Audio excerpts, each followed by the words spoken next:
Selamat datang, salam sejahtera. Terima kasih karena bersama dengan saya di Nazilin Unity Channel. Saudara-saudara sekalian, akhirnya Zahid Hamidi tampil buka mulut, buka cerita berkaitan dengan cobaan untuk tebuk atap oleh beberapa orang yang dikatakan bersekongkol dengan Perikatan Nasional.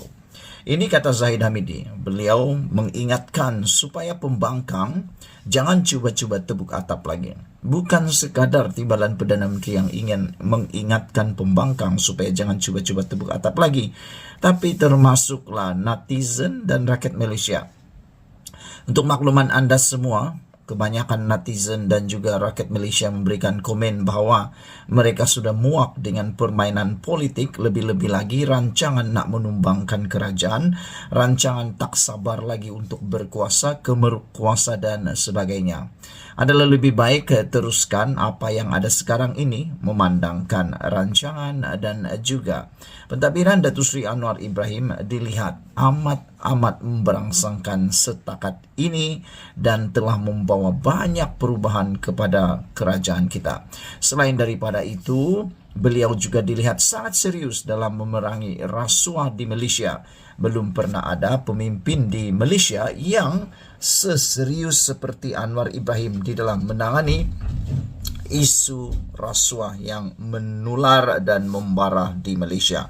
Bahkan kita lihat betapa seriusnya Anwar Ibrahim sehingga jerung-jerung besar, bukan ikan bilis, yang kini mula didakwa dan disiasat oleh SPRM dan Badan Berkuasa Kerajaan.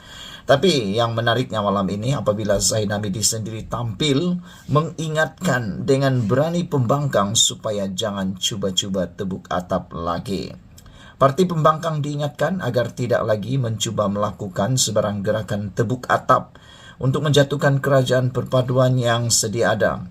Timbalan Perdana Menteri Datuk Seri Dr. Ahmad Zahid Hamidi sebaliknya berkata, pembangkang perlu mengambil pengajaran daripada peristiwa pertukaran 3 Perdana Menteri selepas pilihan raya umum ke-14 PRU 14. Menurutnya, peristiwa pertukaran Perdana Menteri itu telah meninggalkan kesan bukan saja kepada negara tetapi rakyat pada keseluruhan akibat ketidakstabilan politik. Saya fikir cukup-cukuplah pihak pembangkang melakukan langkah yang apa nama sekalipun. Jangan buang masa rakyat, kata beliau lagi. Jangan buang masa untuk mengalih perhatian rakyat daripada bersama mendapat nikmat hasil projek serta rancangan yang disusun Kerajaan Madani.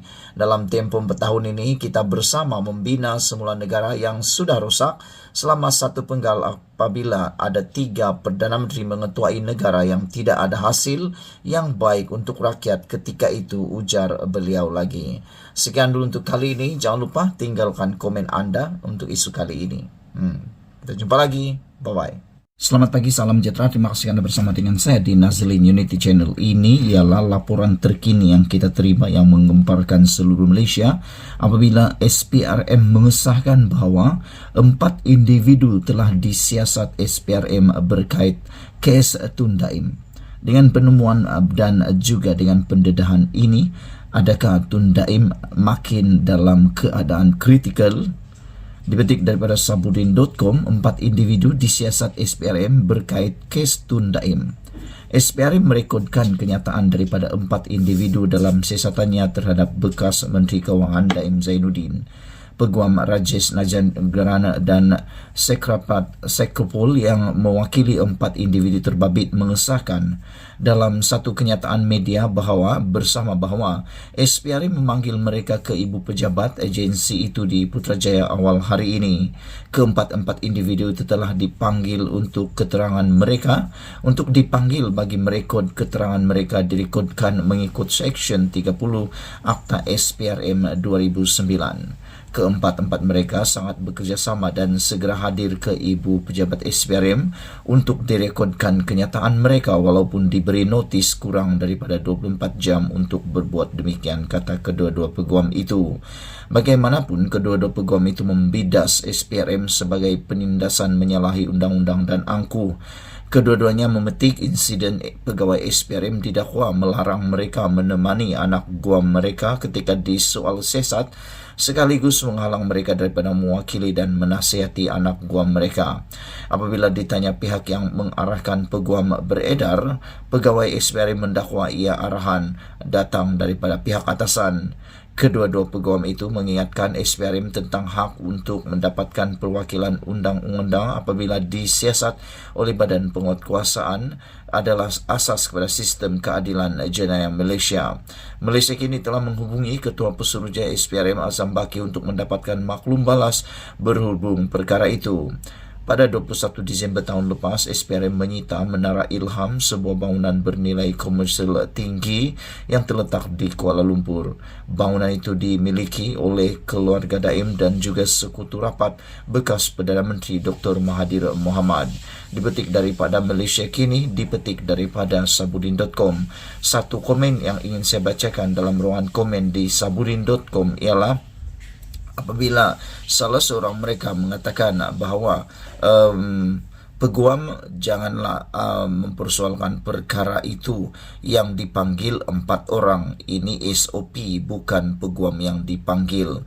Peguam nak cari makan, jangan buat bising, kata beliau. Jadi janganlah cuba mencari publicity murahan, kata seorang netizen. Sekian dulu untuk kali ini. Ikuti terus ulasan selepas ini dan kita jumpa lagi. Bye-bye.